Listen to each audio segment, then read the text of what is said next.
by 28 points over the Western Bulldogs. Very, very impressive tonight, the D's in front of, sadly, no fans.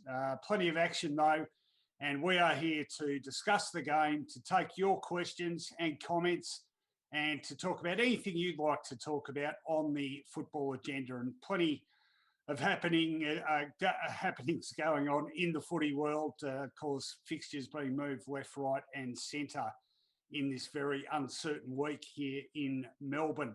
Anything you'd like to talk about? Obviously, we want to talk a fair bit about tonight's game. Could it be a potential grand final preview? Well, the Bulldogs will certainly be hoping they can improve on that showing. Get your questions and comments in now. We will answer them.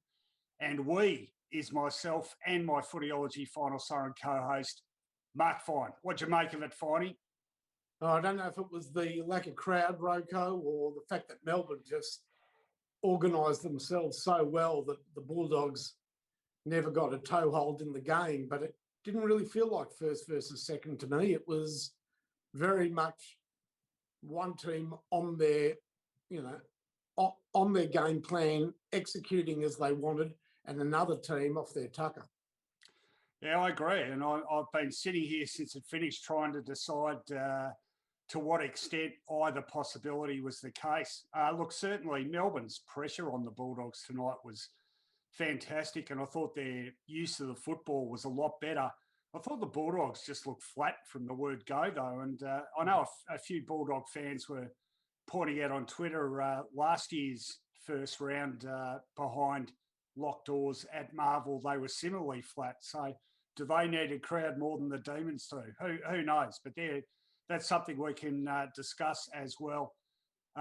Certainly impressive stuff by the Demons, though. They were really, really efficient. And for a team that for a couple of years since it reached the preliminary final has routinely not made enough of the amount of disposals they've had, a real turnaround. And really, it was the doggies tonight who wasted the football. I thought they really, for a side all year that has played really direct, fast, link-up football, they weren't allowed to link up tonight. And I thought that was reflected in the way they used the footy. They really went sideways a lot tonight, didn't they? And that led to a lot of mistakes and turnovers, which Melbourne really capitalised on. They seemed to be meandering when they got the ball on that half-back line. It was just this slow, easily covered, Melbourne found it very easy to position themselves comfortably ahead of the Bulldogs switch. So the switch was just a waste of time. They really never bit off the middle, did they? No, seemed sort of unprepared to take enough risk. I thought they were a bit fumbly this evening too, sort of uncharacteristically sloppy ball use by them. But we'll drill down into all that. Get your questions in. I don't know if the interface is working, Damien, because we haven't got any questions as yet. So start firing them in. I'll be able to tell you in about 1 or 2 minutes whether things are working properly. In the meantime, we will go through the details, the quarter-by-quarter scores. So a really good start by the Demons. Yes, there we go. We have questions. Great start by the Demons. This win really set up right from the outset, 6-5 to just 2-2 in that opening turn. That set the groundwork for what was a pretty comfortable victory in the end. The Bulldogs got their act together, no doubt about that. Couple of goals just before half-time really gave them a sniff, and the gap down to 19 points at the long break. But then any sort of momentum they went into half-time to really evaporated. Melbourne able to grind out the first 10 minutes of that third term, and a pretty dour sort of third quarter, and the Bulldogs end up being held goalless while Melbourne kicked another 3, the first of them not coming till the 10-minute mark. That was to Bailey Fritsch. Couple to Sam Wiedemann late in the piece gave them a very handy 36-point lead at the final change, and didn't get a lot better from there really for the Doggies. 2 late goals to Josh Bruce, but all done and dusted by then, particularly after Tom McDonald kicked the first goal of the last quarter. So the final scores, Melbourne 13-9-87, winning by 28 points over the Doggies, 8 goals, 11 59. Let's run through the goal kickers and best. For the Doggies, 3 to Josh Bruce, 2 to English, singles to Norton, Waitman and Daniel. For the Demons, 3 goals to Bailey Fritsch. He's having a really good season. 3 goals to Tom McDonald, ditto for him.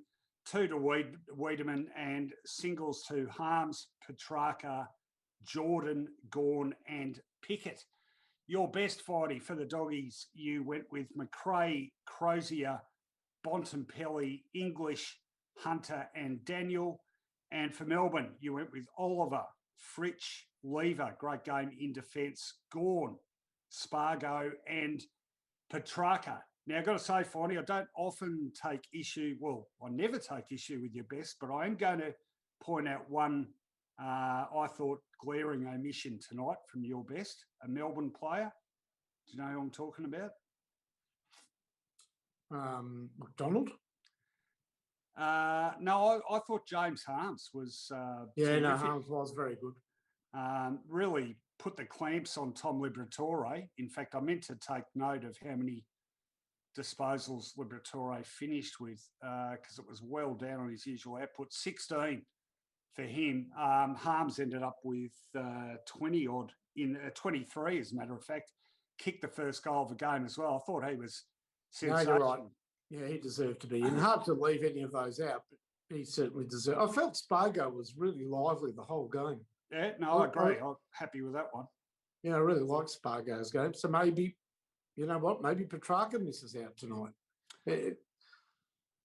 What an even effort it was, though, by Melbourne, when you consider that they had a number of players that really sacrificed the glitz and glamour of getting the ball or hitting the scoreboard. Melksham played a different role.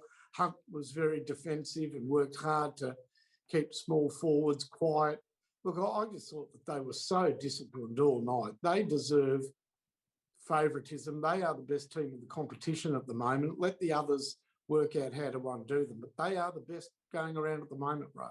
Well, they've passed every single question asked of them so far, haven't they? None the least that win over Richmond and then this one this evening. Brayshaw was another one who I think probably sacrificed his usual game. And they had another hard tag going too with Jordan on Bontempelli. Bontempelli still a great contributor for the Doggies, but perhaps not quite as explosive as we've become used to. Anyway, all that's on the table. This is your forum. Send them in. We'll answer them. Let's start firing through a few now. David Haley, first cab off the rank tonight. He says, backed Melbourne tonight at the odds. They are the real deal. Not 100% sure what odds they were, actually. In fact, I've got that info somewhere, but the Doggies did start favourite, didn't they? Oh, yeah, clear favourite. I wonder if, you'd think this now changes the flag odds significantly, wouldn't you? I would have thought so. I think Melbourne have made a pretty good case tonight, haven't they? They've certainly been able to cover the loss of Tomlinson, which was one query. Petty was very good tonight in a number of instances. I guess the only thing that we really need to answer from Melbourne's perspective is whether or not Ben Brown is part of that team. Yeah, well, he's certainly a good one to have up the sleeve, isn't he? One thing I'm really noticing with them, that they're combining so much better. It's sort of like the sum of the parts now is equal to a lot more than it was. And in that sense, it's sort of reminding me a bit of Richmond in 2017, not talking so much about the style of football, but just the way everyone in that side now plays a more clearly defined role, I think. There's a really good interview post-game on Fox Footy with Stephen May, and he was talking about that very articulately as usual.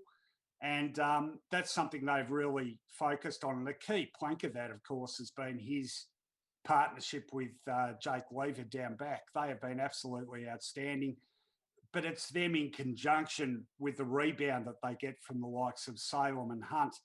Ditto up forward, the key targets, McDonald, Jackson, Wiedemann tonight, Brown in other weeks. It's their combination with the medium-sized forward in Fritsch and the small forward in Pickett. Their midfielders, I think, have struck a better balance between the inside and outside game. That was a real issue for them. So, again, we talk a lot about Richmond's mantra of position, not possession. And I think Melbourne has certainly taken a lot of that on board because, I mentioned the stats.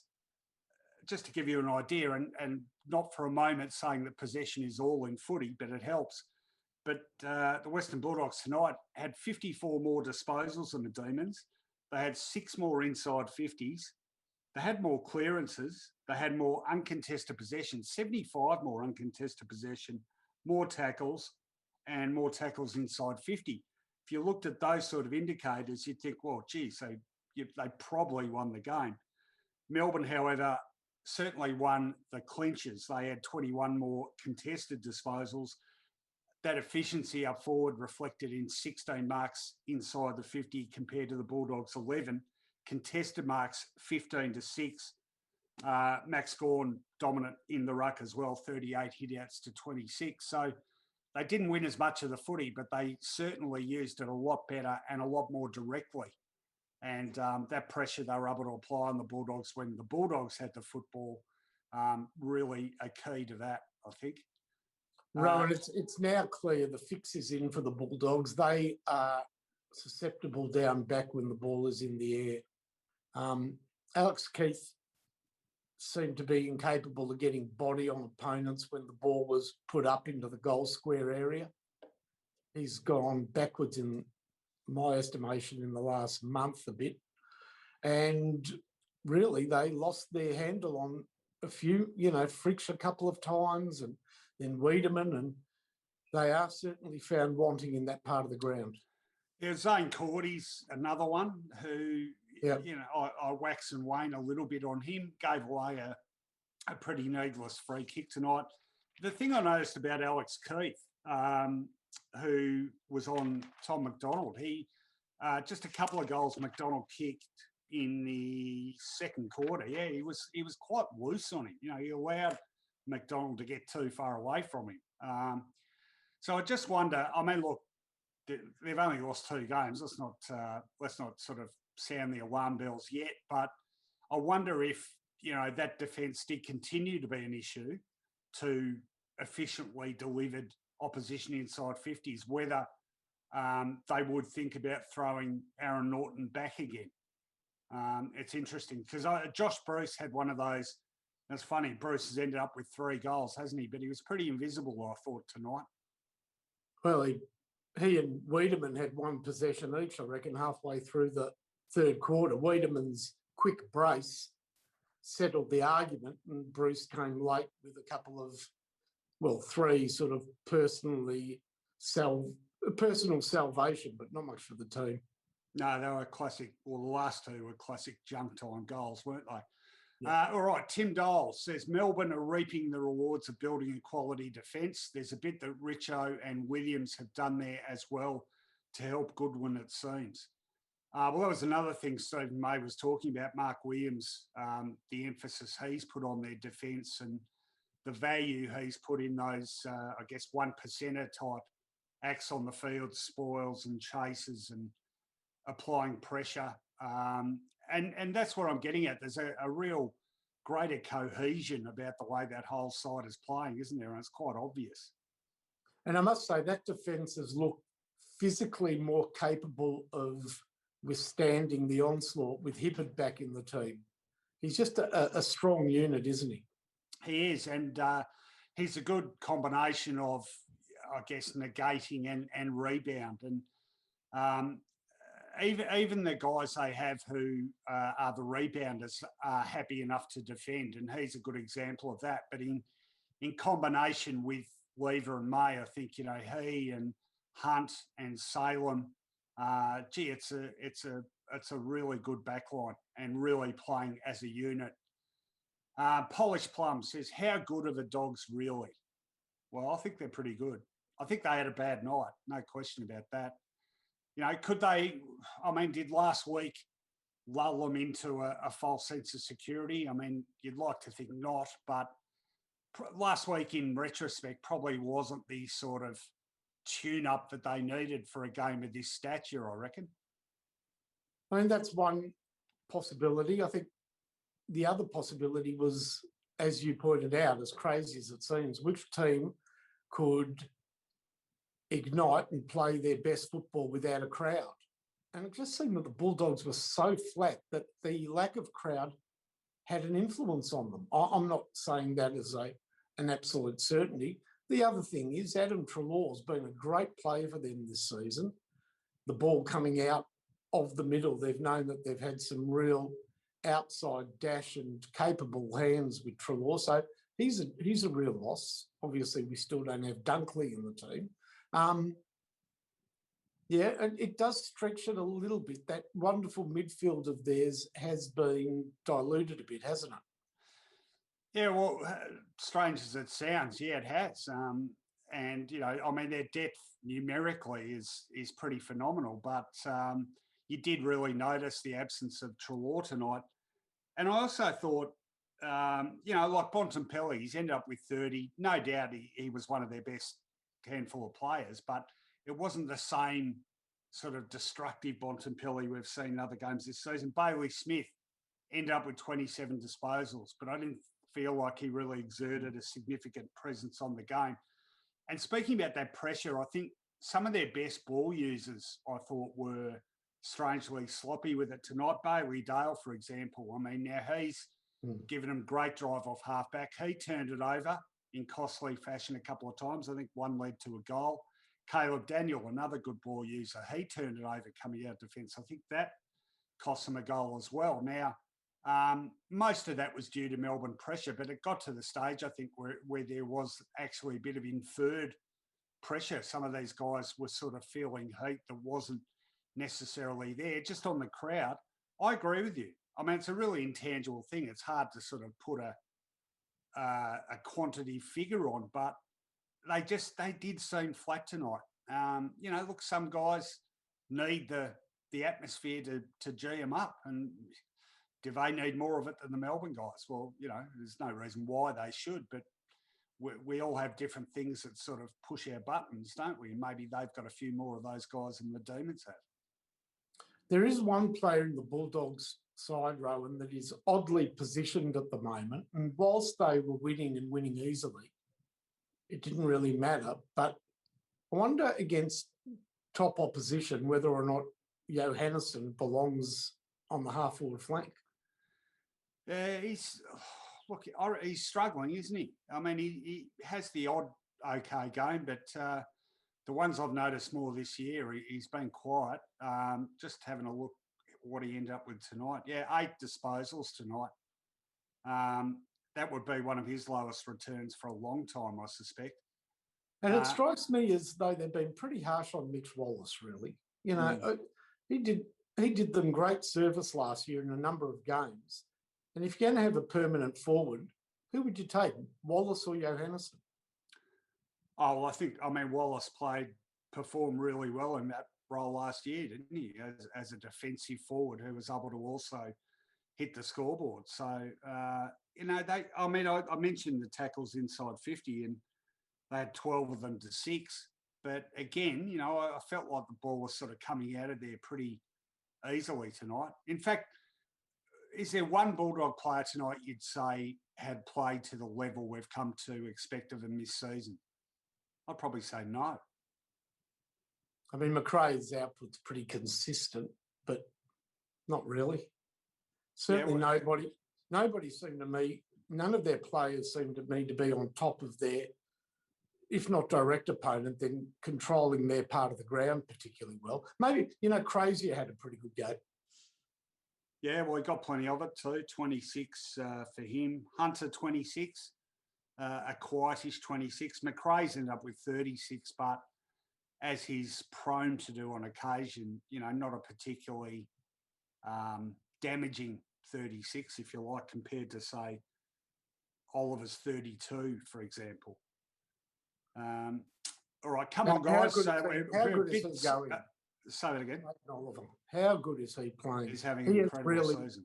Yeah, he has really now filled out his footballing CV to be the complete, brilliant midfielder. There were slight misses, But this year, every time he goes for the ball, if I was a Melbourne supporter, I would be totally at ease. His handling, his judgment, he's just beautiful.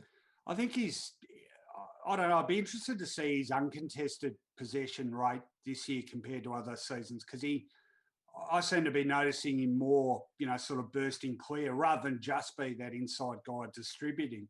He seems to be able to get on the end of some handball chains too and have a bit of a run and get the ball inside 50 to effect. So, again, when we talk about that balance between inside and outside, he is a good example of that as well. It's not just which players are more inside, which players are more outside, but I think some of them are getting a better balance individually in the amount of ball they win on the inside and outside. Very good call. Excellent.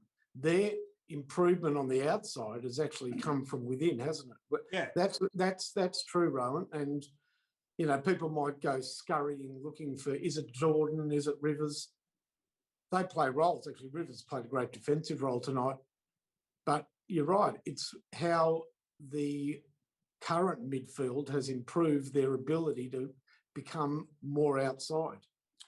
And actually, we had a question about Rivers, and it's from Bo Kelly. He says, first time I've watched Melbourne closely this year. Has Trent Rivers been that solid all season? I think he has. You can pick that one up fine. Yeah, he would be one of those first picked. There's no question of Trent Rivers being in that team every week. He's a good distributor, but he's also a very committed and courageous defender when called upon. And you know what? That is something at the moment. They're just all playing for each other, aren't they? Going back with the flight of the ball, doing the less glamorous things. And to that extent, I've got to give a big thumbs up to Rourke Smith, who's been very much a fringe player at the Bulldogs, but I thought his application in courageously going back with the flight of the ball on one occasion and a couple of his marks showed that he's well worth his spot in the team at the moment. No, I agree. And he's done it pretty hard too. I think he had a couple of knee recos from memory. Yep. James Zarbo, good day, James. Good one from him. He says, great tip, Finey. And we should point out at this point, you've got another one back on me, Finey. I think the gap between us is now down to 4. Yeah, I've got a big problem tomorrow because I was... You've gone for Collingwood against Geelong. I'm sort of thinking that Cam Guthrie might be out. Not only is he playing, but Adams isn't. Still? Oh, really? I hadn't seen that. Okay. Well, I'll read the end of this question from James. It's a good one. He says, perfectly predicted in the preview pod, Finey. Closing the corridor was a great ploy from Goodwin, but not many people highlighting the doggies' weakness of one-on-one contests in defence, which was exploited a few times tonight. Does this game make you change your opinion on the Dogs? Well, I think you addressed that before, didn't you, Finey? You might have sent that in earlier, James. I think you did. But it's worth reiterating that point. I mean, it's been... Last year, their defence was very good as a source of attack, but it was a little bit suspect against, strong marking, goal-kicking key forwards, wasn't it? And I guess if this defeat does anything, it'll sort of reawaken those questions about are they adequately staffed down there when it comes to big, strong key forwards. Does it hasten the debut of Ugle-Hagan? Well, that's what I'm saying about Aaron Norton.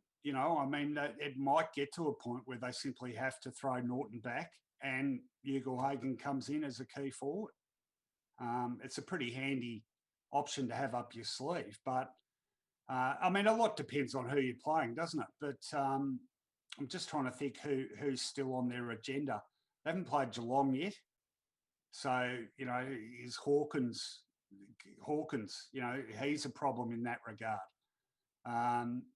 They have played Richmond and lost. I'm trying to remember how Rewalt and Lynch went that night, but it is a potential issue for them.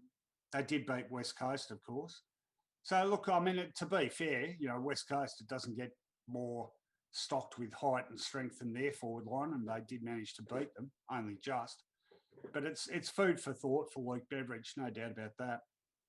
I mean, as usual, the amount of pressure put on a defence is generally sort of commensurate with how they are controlling the midfield. And Bulldogs had no control in the midfield, whereas the Demons had some. And certainly some of their entries tonight, Demons gave them options going forward, whereas the Bulldogs, they were banging it in, weren't they? Yeah, they were. It was a bit kick and hopish, I think. And, again, I think a lot of that because of the sort of pressure that their ball carriers were put under sending that ball inside 50, which, again, is a credit to Melbourne. I think this is the toughest Melbourne side I've seen. I mean, to be fair, even in their down years, they haven't had trouble winning possession and winning plenty of contested ball. They've always been a very good contested ball team, but that sort of hardness and pressure is a lot more than winning contested ball. And I just think they're able to exert a level of harassment on the opponent this year that they haven't in either of the past couple of years, and arguably even in 2018 when they were a pretty good side. Although there's a bit of a myth about 2018, isn't there? Which is, yes, they got to a preliminary final, but don't forget they did that coming from, I think it was 7th, wasn't it? They beat Geelong in the elimination final. Did they beat Geelong or Hawthorn? They beat Hawthorn, and then they beat Geelong. Yeah. So they didn't finish high on the ladder this year. I mean, unless the bottom falls out of it, which clearly it's not going to, they are going to go in as a top 4 side. So last time Melbourne made top 4, I think it'd have to be 2000, wouldn't it? When they beat Carlton in the qualifying final, won the preliminary, and got to a grand final. So pretty good omen from that perspective. All right, let's keep pressing on. Pretty tardy on the questions front tonight, people. I don't know what's going on there. Hey, Damon, are we all happening on the questions? Okay. Well, we've got a lot of lurkers tonight. I'm told there's actually a sizable audience. Well, come on, get some questions in. You can ask us anything. I mean, look, there's a limit on what we can answer, but unless it's completely and utterly outrageous, I promise we will answer. Ask what you like. All right, you ask me something. Ask me if I've had my COVID shot. Oh, did you get it? I did. I had my COVID shot at 4 p.m. yesterday. I'll tell you what, you did well because I booked in on the back of our discussion on Wednesday. Yep. And my shot is on June the 22nd. Are you serious? Wow. 100%. But I think that's as a result of the huge rush that they've had in the last 48 hours because of what's happened in Melbourne. Oh, there's no doubt about that. I mean, if there's one sort of ray of light out of this, it's that people like you and I have been sort of shocked into action. And I got in on Tuesday night, and I was pretty fortunate. There were 17,000 people in Victoria vaccinated yesterday, so really good numbers. Seems like the message is sinking in. Anyone wondering what it's like? Well, I appear to be okay. I've got to say, I was a bit sleepy last night and this morning, but that's about it really. I haven't had any aches and pains, no headaches. I'm told that can happen up to about 4 days afterwards, but so far so good. And I go back for my second one.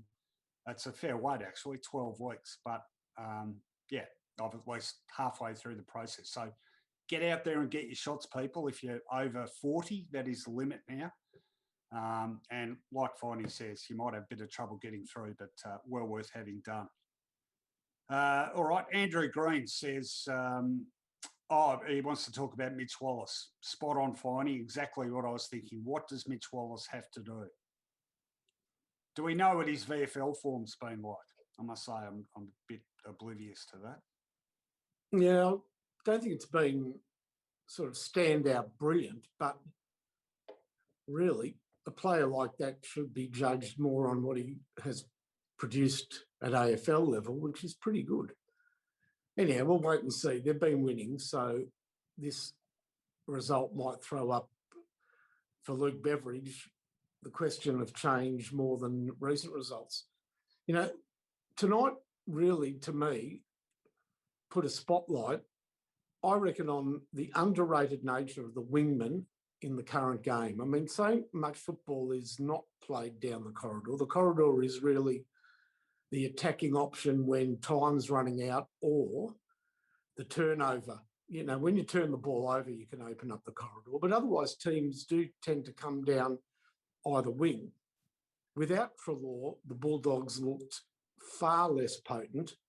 And with the clever move of Brayshaw there as a sort of a defensive wingman, the Bulldogs were also made to stop their sort of comfortable transition play that they're so used to. So I'm surprised that we don't see more prominent players play wing, given the way the game is currently played, because I think they're highly influential.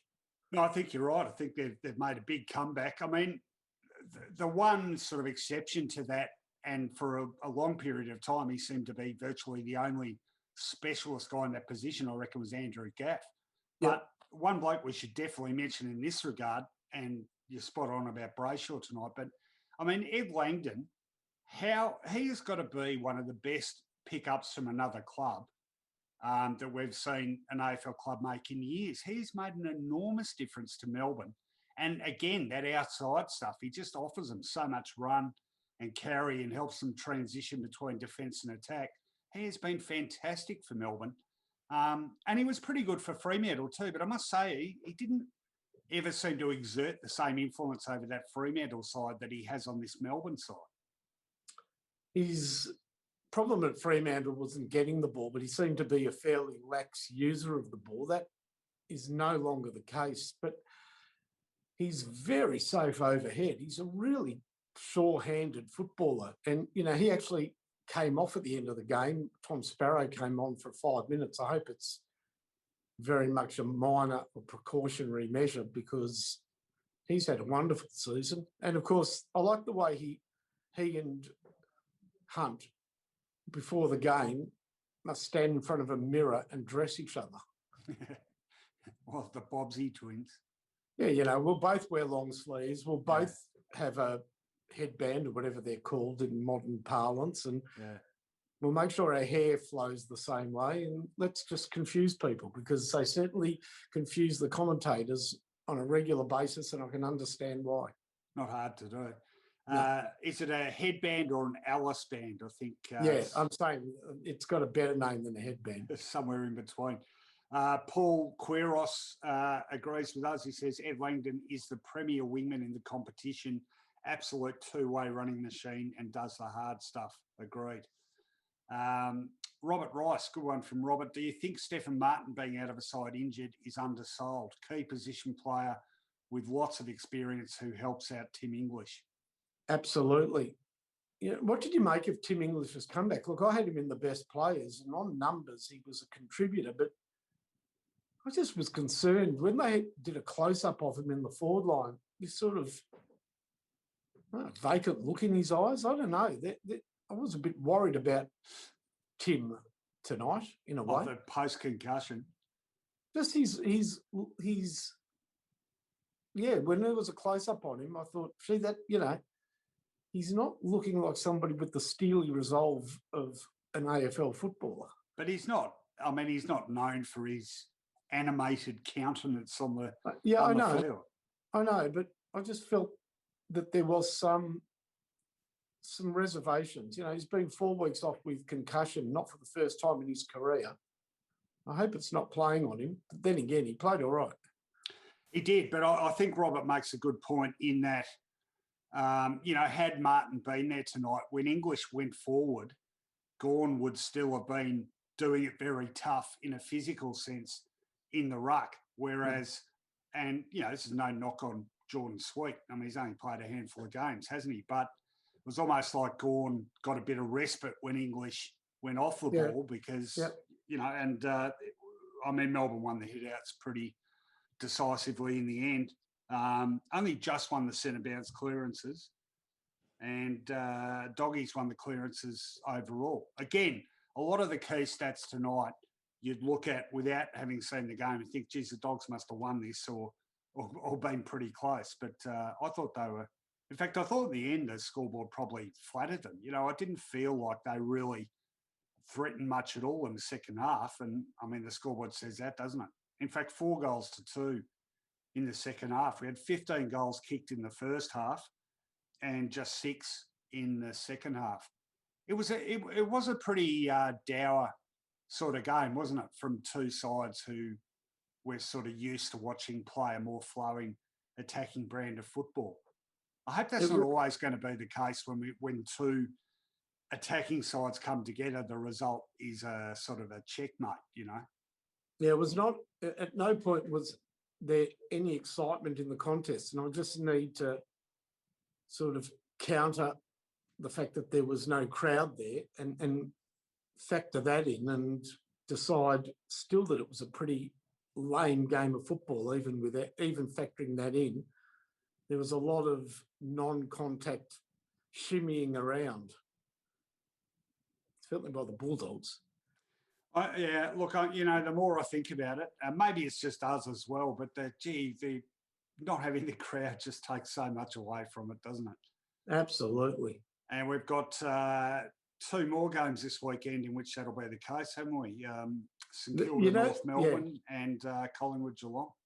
I did hear, you get to hear, obviously the players on the bench, whatever, can be vocal as well. And there was one point where out of defence, I think May chipped it to Jaden Hunt. And clearly a Bulldogs player, I guess, off the ground, yelled out, "You're hot, Hunt." Are you sure that's what it was?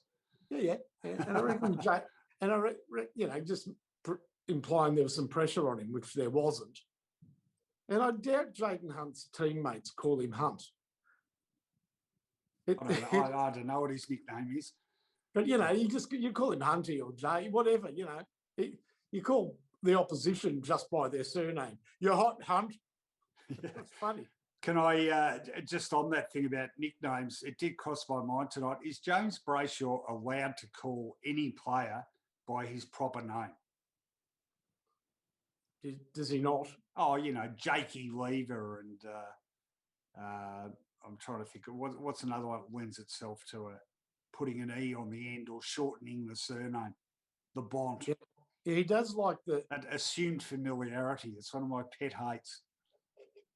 He does like the first Finey, yeah, but the first name, putting the Y on the end of the first name, is a sort of it's an avuncular affectation, isn't it? Now that's a phrase you wouldn't hear on the Channel 7 call on a Friday night. What about that 3/4 time when they sent Matthew Richardson down behind the goals to give an appraisal of how things were going, and then BT gave him instructions to stay in the crowd, and you could just see Richo sort of roll his eyes and go, yeah, good on that. Yeah, thanks. Nah, I'm not doing that.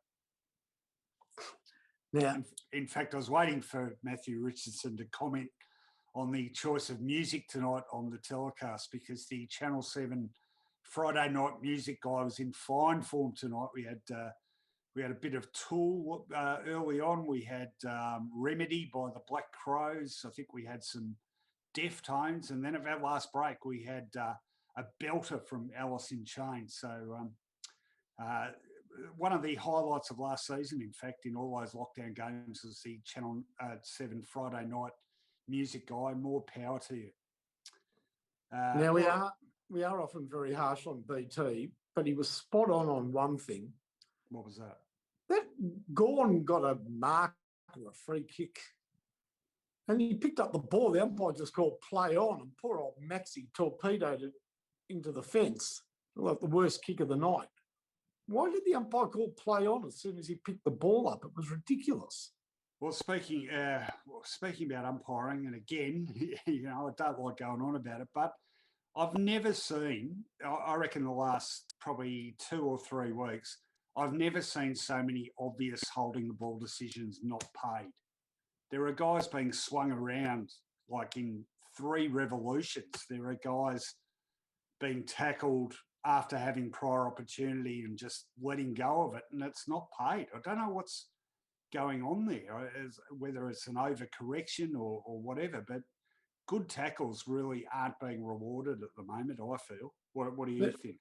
I agree, except for one player. They were red hot tonight on Petrarca. They kept holding the ball on Petrarca. He was done 3 times pretty quickly. That's spinning a player around and around. I'm expecting to hear somebody yell out "no more bets" like a roulette croupier. Yeah.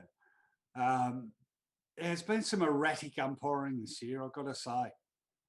That holding the ball's become a bit farcical at times. That just letting them get away with complete non-attempting to get rid of the ball. Anyhow. And the danger with it is that there'll be a crackdown on it, but then there'll be an overcorrection. So then they become trigger happy and they're paying any tackle where a guy's just held. I mean, there's a difference between the ball. I think a lot of it actually, seriously, I think a lot of it is coming down to their interpretation of the ball spilling free in the tackle. Now, sometimes that happens and it's early enough in the tackle for them to be able to say, okay, he hasn't lost possession as a result of the tackle or the effectiveness of the tackle. But I reckon more often than not, when the ball spills free, it's because the guy has been caught in a beautiful tackle and disposes of it illegally. So surely that is holding the ball. I mean, how much latitude can the guy being tackled with the ball have?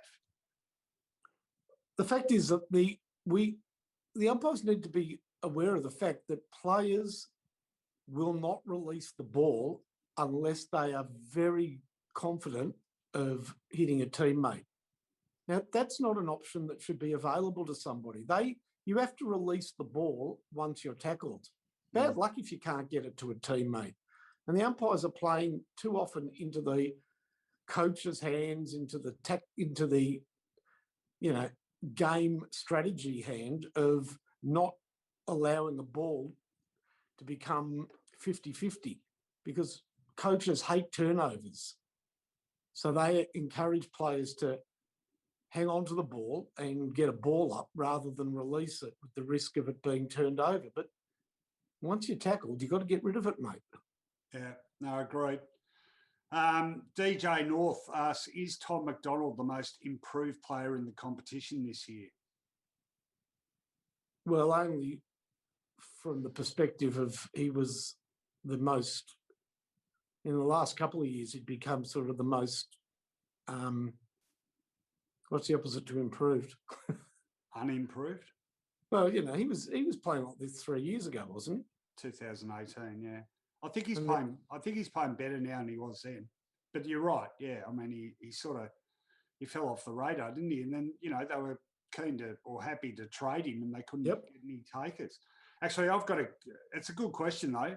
I've got throw in your suggestions out there. Who do you think is the most improved player in the competition? I've got a nomination, Finey, and his name is Darcy Parish, because he is having an incredible season. Yes. I'm a big fan of Darcy's and a close observer of his under Worsfold and frustrated at the role that he was given. So he's been brilliant this year. He's an elite midfielder, and that's partially because of, I believe, correct coaching, but partially the player himself has stepped up.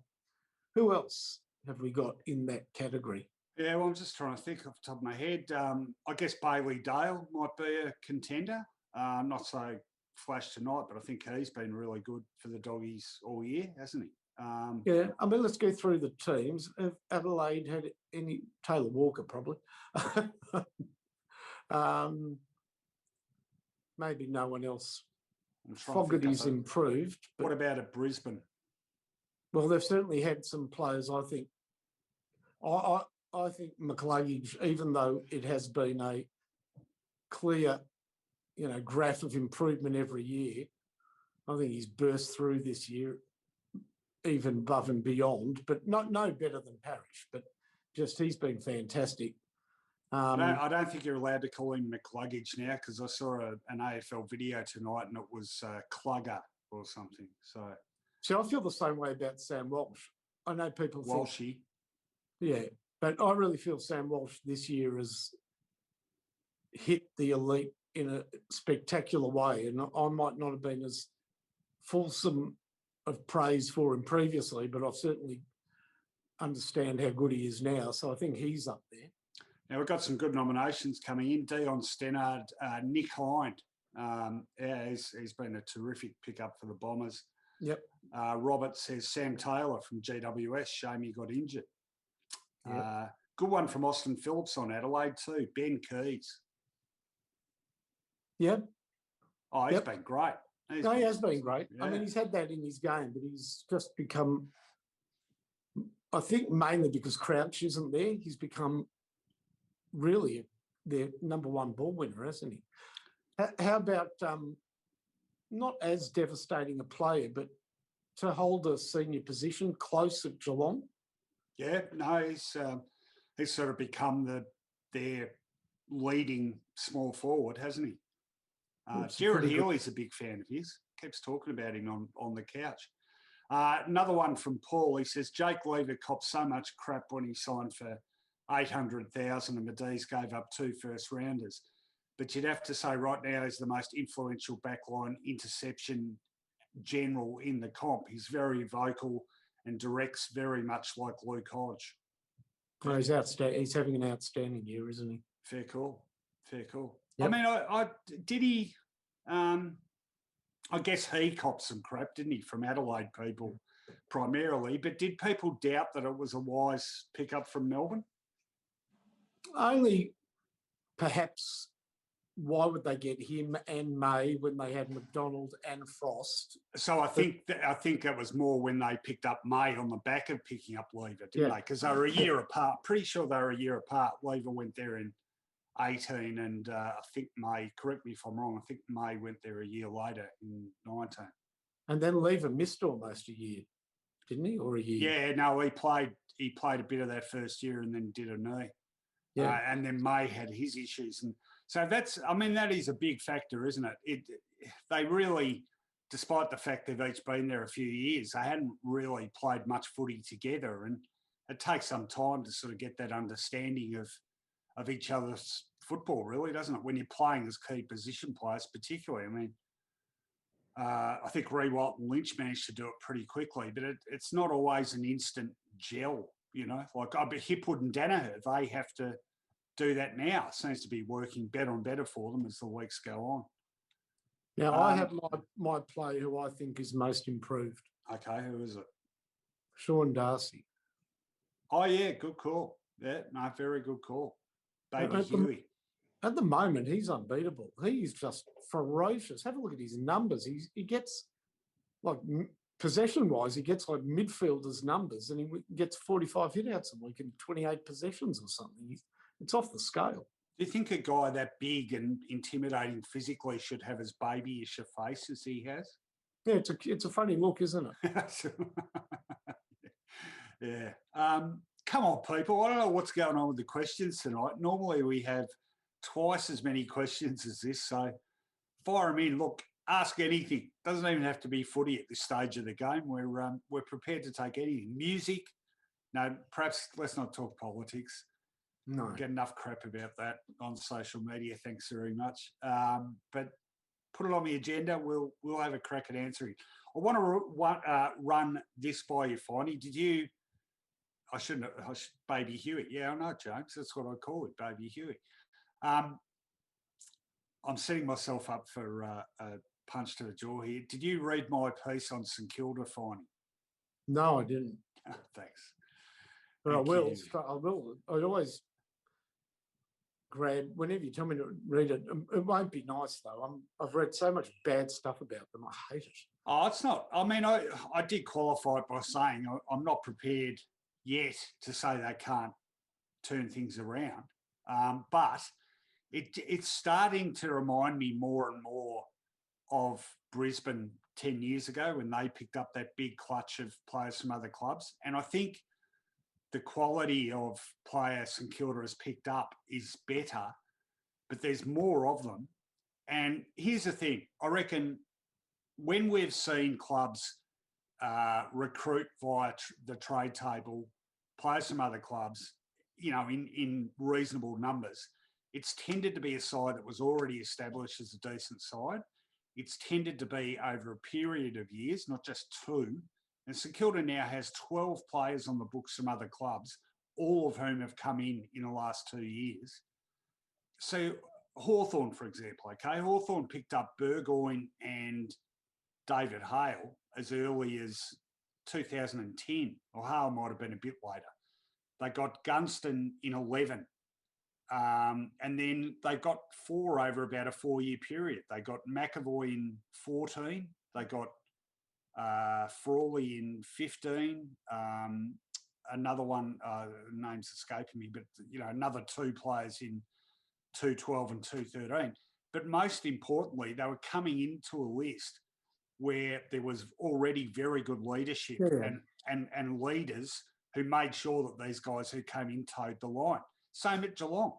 It's easy they've got 10, I think, on the list now from other clubs, but you're coming into a club that's got Selwood, Duncan, Hawkins. Yeah, of course. Well, did St Kilda not consider that, or did they not think it was an important enough factor? Because one thing, you look at those losses this year and they seem to screen out lack of cohesion. And that is a real sort of morale of the list sort of issue. And it just looks more increasingly like the tail is wagging the dog a bit, and that paucity of on-field leadership is a big factor. Yeah, I mean, it just, from my perspective, they have lost key players. I mean, have a look how Zach Jones played when he was available this year. Rowan Marshall, I said 3 years ago St Kilda had 1 A grade of Rowan Marshall. People looked at me, remember, and I said it? People looked at me like it was nuts. And a lot of the teams built around that sort of Marshall, Ryder, King setup with Membry up forward. The replacements have been cockamamie. I mean, Frawley was done at Hawthorn. That was a real Hail Mary. Sean McKernan, I guess you hoped he wasn't called into action. But so no Hanbury this year at all. Lose Gresham early. Not much Jones. Midfield's pretty thin. Butler goes backwards. Higgins, just a contributor. And other players find it easier to fall off the face of the earth and pull their finger out and, summons their best. And now they've lost Hunter Clark, who remains promising. He's a good player, Hunter Clark. Well, I mean, you could look at Frawley, McKernan and Wood and say, well, they got them as backup. But, I mean, that's half my point. Do you need I'm saying, well, that's 3 backups? Well, you shouldn't. You should hope that you can start to regenerate with young players and back your ability to go well later in the draft, as clubs have done before. Callum Wilkie was a rookie pick. So there's plenty of value there without going to 2 players who'd retired. McKernan and Frawley both retired. Yeah. Peter Phoebe points out Brian Lake was the one I was forgetting about, 2013. Yeah. I'm pretty sure that was his first year at Hawthorn when he won the Norm Smith and played in the grand final. It was. Yeah, it was. But, there's my point. They're bringing in smaller numbers of guys from other clubs, and they're bringing him into a much more, what's the word, mature list with good leadership.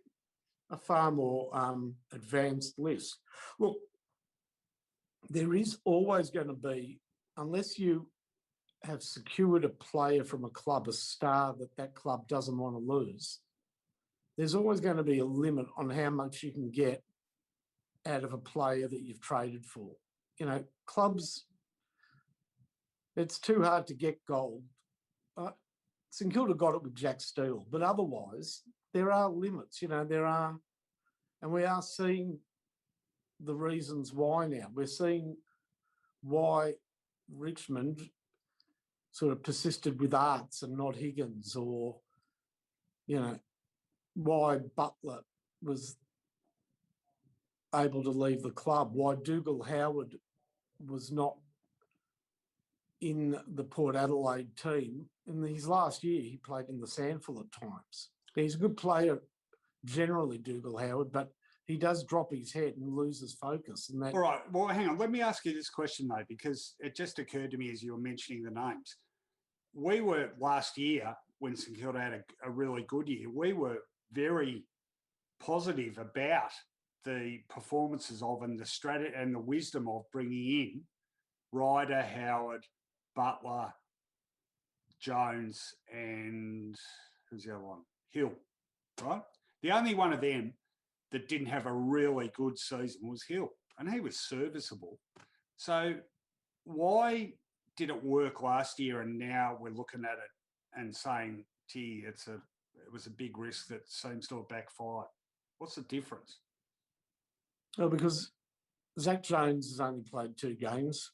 We've got nothing out of Hanbury. Gresham's broken down, which he did last year, but he's broken down. And most importantly, Rowan Marshall hasn't been able to barely play this year. Yeah. And they have not been able to bring in, they've brought in a couple of young players, Bytel and Burns, but they have not been able to energise the team with some youngsters, you know, to go back to Webster and McKenzie and Long 3 times. And, you know, sometimes you just get caught in this, you know, lists aren't huge. So you're forced to bring back players that have been dropped. And once you do that 2 or 3 times, your season's sunk, I reckon. You know, if a player's been dropped a couple of times and you've got to go back to him, then you know that there's just a paucity of options and you're just biding time. You try and have a steady backline. Well, Jake Carlisle's basically been a disaster in the last couple of years. He'll probably never play again. That was a promising career that sort of went south at a rate of knots. Yeah, you know, you got to have your heart and soul into being an AFL footballer, don't you? Yeah, well, don't need to convince Essendon people on him. All right, look, we've definitely got a paucity of questions this evening, so I think we will. Have you come up with a tipping device for us? Okay, yep. Good. Well, it is. I'll just get Damon to plug the wild and wacky tips. Just while we're talking about tipping, Damon, are these Palmer bet odds up to date for the flag? Yep, they're up to date. So post tonight's game, Melbourne is now outright flag favourite. This is on Palmer Bet, official partners or sponsors of the Footyology podcast. Melbourne paying $4.50. Always remember to gamble responsibly. Brisbane and the Bulldogs joint second favourite at $5.50. So, yeah, the Dogs have come out a bit in the market. Geelong, $6.50. Richmond, $7. Port Adelaide, $8. Who'd be next after that? Probably West Coast. Eagles. I'd imagine, yeah. Eagles paying about 15 and pretty much write your own ticket for the rest. That being the Palmer bet odds on, if you were to assess every team on performance, availability of players, whatever, GWS is just about ranked 1, maybe behind Melbourne. Their performance has been so full of merit this year. I can't begin to express my newfound respect for that club. Yeah, after the first 3 weeks, absolutely. Their form's good. And they've shedded players every week. They're losing player after player. Yeah. And that's been their case for them for a number of years now. They've had no luck on the injury front at all. No. Quick comment from Harry Travers. Even though he kicked 3 tonight, Sam Wiedemann, I think Ben Brown gives more up forward. He pops up occasionally, Wiedemann, but lacks physical presence too often. Who would you have him? I would tend to favour Ben Brown, just for experience as much as anything. And plus Ben Brown, you know, last year he had a crook knee which inhibited his performance. The 3 seasons before that, he kicked 50, 60 goals 3 years in a row. It's amazing, isn't it, how a bad knee and one sort of indifferent year off the back of that really devalued him so much. I mean, we were looking at him as one of the best key forwards in the competition. I mean, in fairness, he doesn't seem to have recaptured anywhere near that best, but, like some guys recover quicker from injuries than others. Yeah, I'd go with Brown. Huge conundrum for Simon Goodwin, because whoever he chooses, you'd want to give a sort of a solid block of 4 to 6 weeks in the spot, which almost means you don't play the other one. If you're playing Luke Jackson, you can't play both Wiedemann and Brown and Jackson and Gawn and Bailey Fritsch, who's... Oh, and McDonald. Of course, McDonald, who are all marking targets. You can't... You've got to choose. So... No, there's no way they can have all 4 in that side. Absolutely no way. And it does neither of them any good, sort of interchanging the position. That'll just shred their confidence. So, yeah, it's almost post the bye, put your chips on one player. Yeah, I think it's those two in competition, though, isn't it? Rather than Jackson. Oh, yeah, they need Jackson. They need Jackson for the ruck back up for Gawn. 100% those two. So, make your choice and stick with it. All right, we're going to get to the tips now. So would you mind telling us a quick one from Damon? Damon's messaged in from, I believe Damon's up in the northern suburbs somewhere. Hopefully he's keeping COVID free. His question is, Finey, would you give Nathan Freeman another go in the mid-season draft? His numbers have been big at Frankston, haven't they? I think it's Frankston. How many games did he play for the Saints? Just 1 or 2? 1 or 2. Yeah. 1, maybe. I would. Yes, I would. Okay. Hunger's a big driver, and that kid went through a heck of a lot, but he's got a great hunger.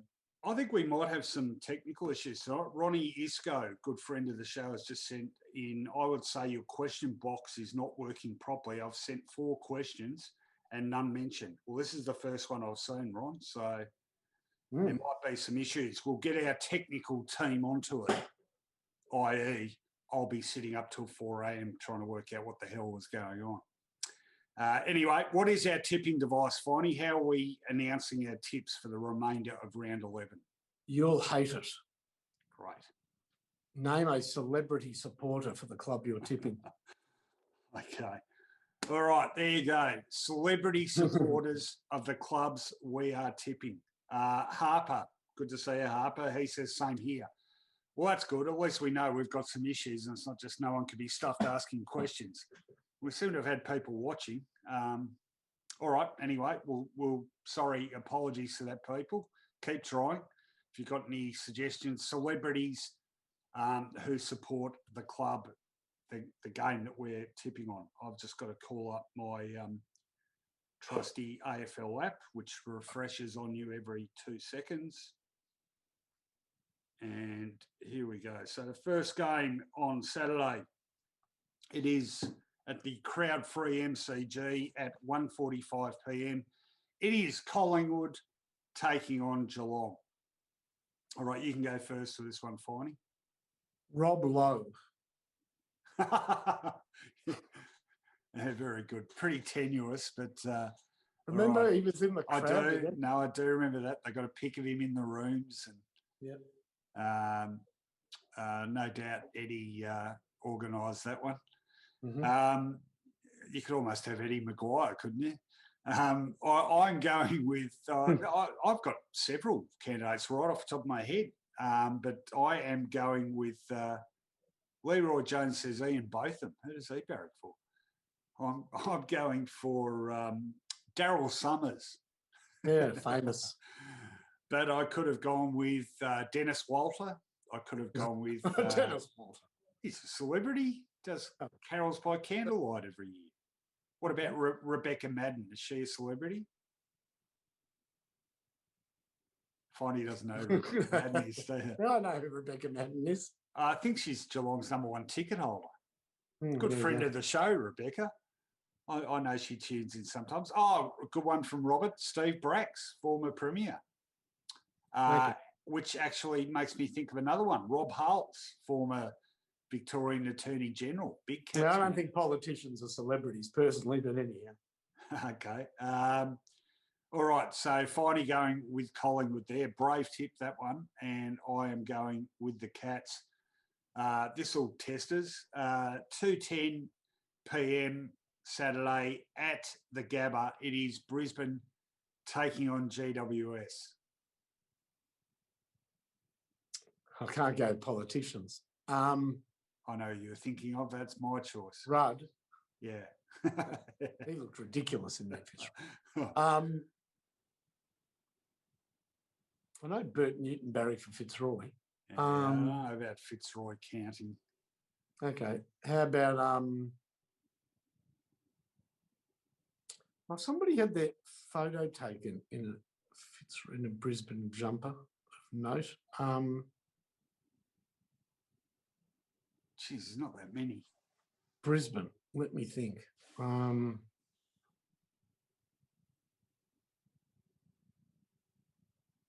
don't know. I'm not getting many suggestions come through either. Brisbane.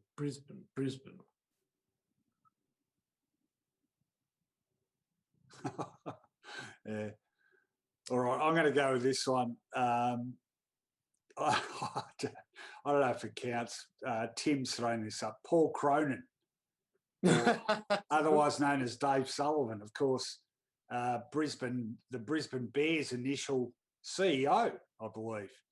I think when Scasey ran the shop and Paul Cronin was CEO. That was an interesting combination of leadership at a VFL club.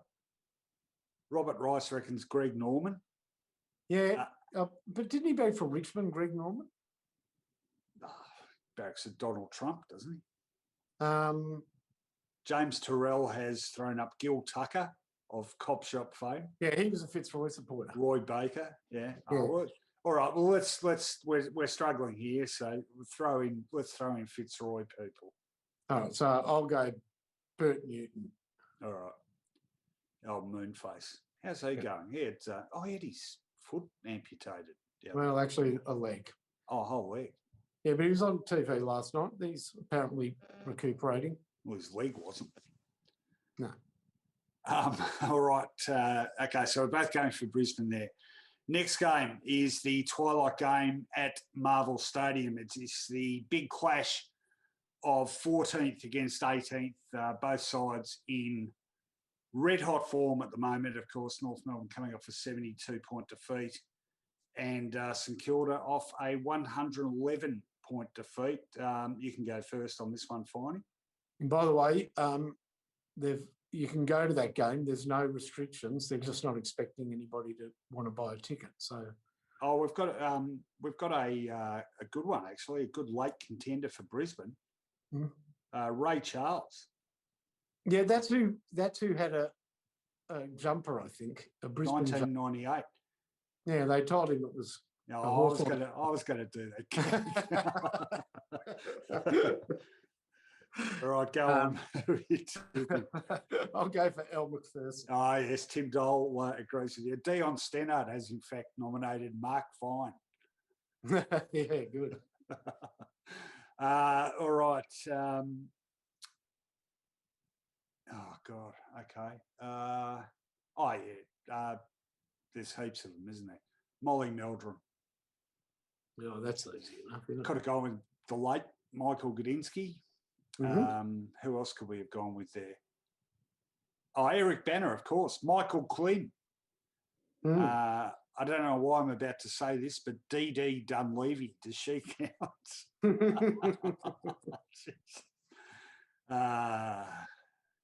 St Kilda's a fair few musos. Oh, Mick Thomas from Weddings, Parties, Anything. Yeah. There's another one.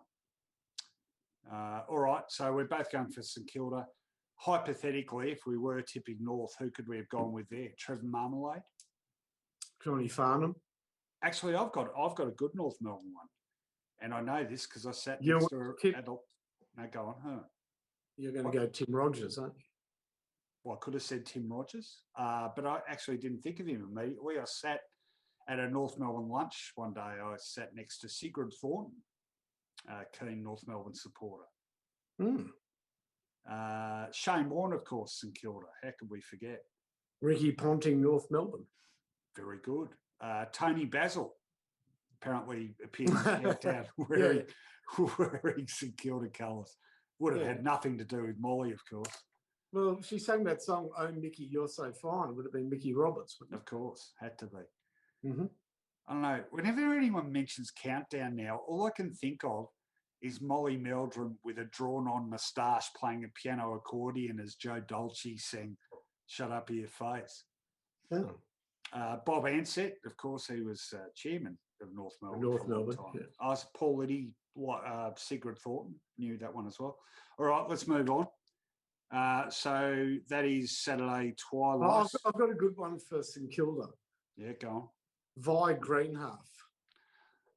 Vi Greenhalgh. Now, there's a name that no one younger than 50 will mean anything. A TV host, Vi Greenhalgh. And I remember, I do remember as a young child looking at the Green Guide one day and asking my brother what this show Good Morning V1 was about. Good Morning, Vi. Yeah.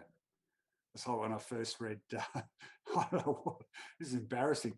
I was in year 11 or something reading Huckleberry Finn, and for almost the entirety of the book, I finally, about 3/4 of the way through Huckleberry Finn, I couldn't take it anymore. Might have been Tom Sawyer or Huckleberry Finn, one of them. But I asked one of my parents, I said, why do they keep calling everyone Chili? Chili? Yeah, it was Chile. CHIL. Oh, yeah. Okay, yeah. All right, back to the AFL app, which is refreshed in the shock twist. All right, Saturday evening. Of course, this game now at the SCG, originally scheduled for Darwin. It is Gold Coast taking on Hawthorn. We've got Buckley's in this one, Finey.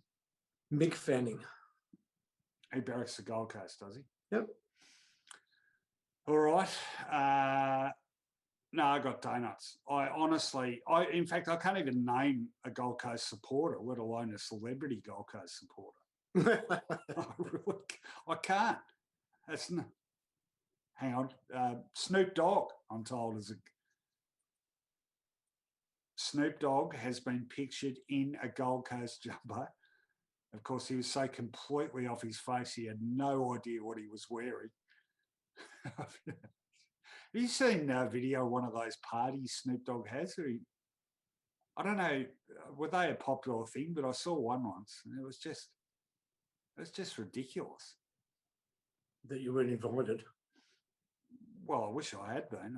It was just people doing incredibly explicit things and just smoking the fattest spliffs you'd ever seen in your life. Our producer Damon has just sent me a picture of Snoop Dogg. There it is. There it is. Turns out Snoop Dogg is a Gold Coast. Well, I might be able to do it, Damon. Hang on. Can you do it better than me? I'm going to put my phone up to the screen. There you go, people. There you are. Can you see that all right? Is that yeah, Snoop. He's the Suns man. We should get him on one week and ask him, what he thinks of Matt Rowell's injury. All right, got a few Hawthorn suggestions. Shirley Strawn, the late Shirley Strawn, of course, big Hawthorn supporter. Can I tell that story again about grand final week in might have been 91 or one of the late 80s ones, and the Thursday night before the grand final, of course, all the fans are down and the media are standing around the boundary line. Shirl is inside the fence walking laps and waving to the crowd and whatever. Unfortunately, where we were standing, it was all school kids who had absolutely no concept of skyhooks at all. And it was before what was the handyman sort of show he was on? It was before that. Anyway, he's walking around waving to the crowd and he goes past and you see the kids sort of going, And then finally one of them yells out really loudly, "Isn't that the guy that used to be on Shirl's Neighbourhood?" Sort of like, that's what he's remembered for. It's sad. All right, so Shirley Strawn. Who are some other celebrity Hawthorn supporters? There's a few, isn't there? What's his name? The comedian, Limo? I really don't want to say Jeff Kennett. Is it Limo? Oh, Limo, yeah, Limo, big Hawthorn man. Is Limo a celebrity? I reckon we're better known than Limo, aren't we? No, I don't think so. No, we're not. No, I like Limo, he's good value. What about Stephen Quartermain? Pat Cash, good one, Austin Phillips. Cash. You're on fire tonight, Austin Phillips. Gave us Ben Keys, now he gives us Pat Cash. But his father played for Hawthorn. So he did. His father was also Pat, wasn't he? I'm sure there's more we're not thinking of. Or were they all sort of strictly bandwagon types who jumped off after? Andre Agassi, apparently, a Hawthorn supporter. Really? Must be Pat Cash's influence. When you say you've got it on the screen, Damon, does that mean our audience can see it? Oh, this is good. We'll have to do this more often. Well, there you go. Andre Agassi, Hawthorn man. What about Steffi? Did she get on board? No, actually, there was a big... You just reminded me, apparently there's a big bust-up, almost caused a divorce between Agassi and Steffi Graf, because she was a Melbourne supporter and they were just completely divided about the merger back in '96. Split the Agassi-Graf family. Are you trying to do a Leighton Hewitt on him? Oh, yeah, with Andrew McLeod. Yeah. All right, Tim Blackwell, says Ben Healy. At which point, I've just had a horrible blank here. Who's Tim Blackwell? Who's Tim Blackwell? Oh, he's on Nova. Oh, well, big. Does that get any bigger than being on Nova? Who's Chrissy Swan barrack for? She's on Nova, isn't she? No, I'm not really. No, I'm not asking seriously, Damon. I don't care who Chrissy Swan barracks for. All right. And our next game is West Coast taking on Essendon, Optus Stadium in Perth at 7:40 p.m. Eastern Standard Time. I'm going first, and I am going with, and I've just forgotten his name. How embarrassing, because he's really, really well known. Daniel Ricciardo. He's an Eagles fan, isn't he? Yeah, I'm going for Barack Obama. West Coast. I'm sure they gave you a West Coast jumper. Oh, good one from Al J. Meyer, Ernie Dingo. I reckon there's some others. There's got to be some others. Cricketers. Justin Langer, or is he Freo? Daniel Garb, says Tim Dole. I think Garby watches this. He'll probably... okay, Garby, if you're watching this, we want you to get a question in and answer honestly whether you think you are a bona fide celebrity or not. Dickie Nee. Danny Green, says Peter Phoebe. That's a good one. Danny Green. Damien Oliver. Damien Oliver. Basically anyone from WA, unless they're Fremantle. Oh, there you go. Barack Obama. Is he wearing a West Coast jumper, Damon? He's next to Tony Abbott. Oh, Julie Bishop, of course. She was on the West Coast board. I can't be bothered slagging off Tony Abbott anymore. All right, let's move on. So we're both tipping West Coast there. Yep. Who would we have gone with if we were tipping Essendon, Finey? What about people at home? Who would we have tipped? Who would we have gone with as a celebrity Essendon supporter? Could have had Peter Costello.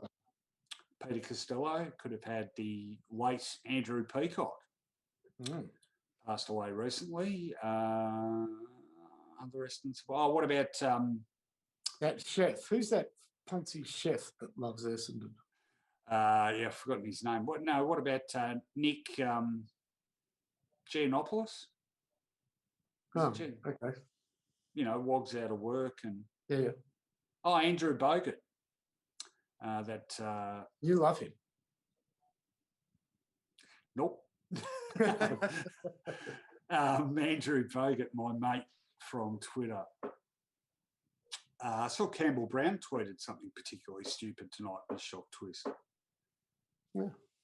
Something about injecting rooms. And got liked by the leader of the state opposition. Nick Giannopoulos is a Richmond fan. Are you sure? I don't reckon he is. I'm pretty sure he's an Essendon man. We need some clarification on that. I could have sworn Nick Giannopoulos is an Essendon fan. Anyway, that's all hypothetical because we're tipping the Eagles. Okay, we've got 3 games to go. This always takes too long. Richmond playing Adelaide in that obvious venue for that game of Giants Stadium. That is at 2:10 p.m. on Sunday afternoon. And, okay, who are we going with here? I'm going with the lead singer of The Killers. No, I'm not. I don't know if Jack Rewalt put a Richmond jumper on him. No, I'll think of someone else. I do remember Rod Marsh and Dennis Lilly posing with Richmond jumpers in the mid-1970s. There you go. I want to come up with someone better, though. Have you got anyone? I've got a few. I'm going to go with Ash Barty. Oh, good one. No, good call. Certainly in contemporary terms. Who else have you got? Mick Malloy. Mick Malloy. Anyone else? I keep thinking of older people. It says a bit about my cultural influences. Who's an older one? You know, when they were really good in the 70s, who was barracking for? Paul Hogan or someone? Alan Bond. Bond, yeah. No, we said celebrities, not criminals. Yeah. There you go. Sorry, LJ. What were you thinking? Nick Giannopoulos, big Essendon supporter. I knew that.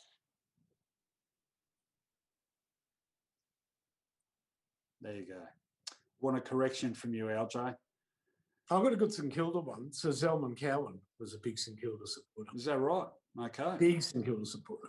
A Cath Day night, says Robert Rice. Mick Malloy, yep, got him. Thanks, Austin. Did Rod Marsh and Dennis Lilly pass muster? Yeah. Yeah, all right. Okay. Next game on Sunday. By the way, our numbers are down to 47. We're not going to dispense this segment until we drive the numbers down to 0. Next game is Sydney Carlton at the SCG, and that one is at 3:20 p.m. Mm-hmm. Okay, I am going with, oh, come on, always vacuous Sydney people. Oh, come on, there's heaps of them.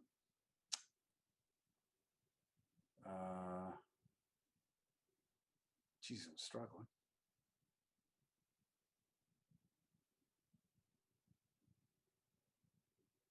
I was going to say Sandra Sully, actually, but I think she might be Carlton.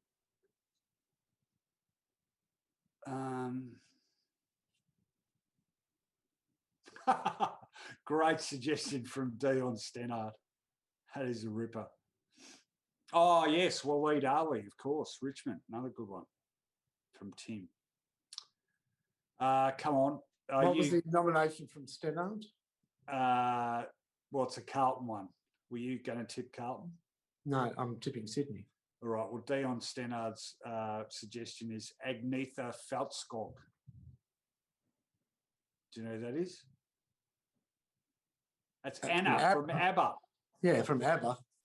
Oh, yeah, ABBA. Yeah, you're right. That's right. They pose with Carlton jumpers. Yeah, I'm nominating Rusty Brown, lead singer of Electric Mary. Good call. Big Sydney man, big Swans fan. Great band. And Finey, we were supposed to go and see them. You said Rusty was going to... yeah, we didn't.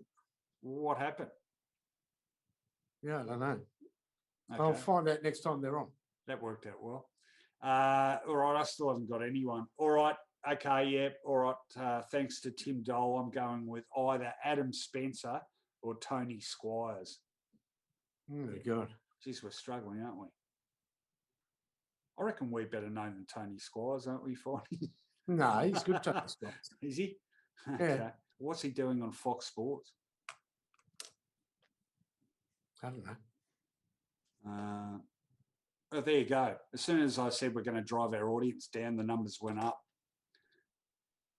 He's just doing it for shits and giggles here, people, I can tell. All right, last game of the round, 5:20 p.m. That's been put back, hasn't it? I don't know why. Anyway, no, I do know why. It was to allow umpires to get to Adelaide from Perth. And the game at Adelaide Oval is Port Adelaide taking on Fremantle. And, okay, I've got one. I'm going with Darren Cale. Yeah, I'm going with Hugh Jackman. Are you tipping Freo? No, he's a big Port Adelaide fan. Is he really? Okay, I didn't know that. I thought he was. Damon, could you check that up? I'm sure he batted for Port Adelaide. Hugh Jackman. Harper reckons Joe Biden for Carlton. Really?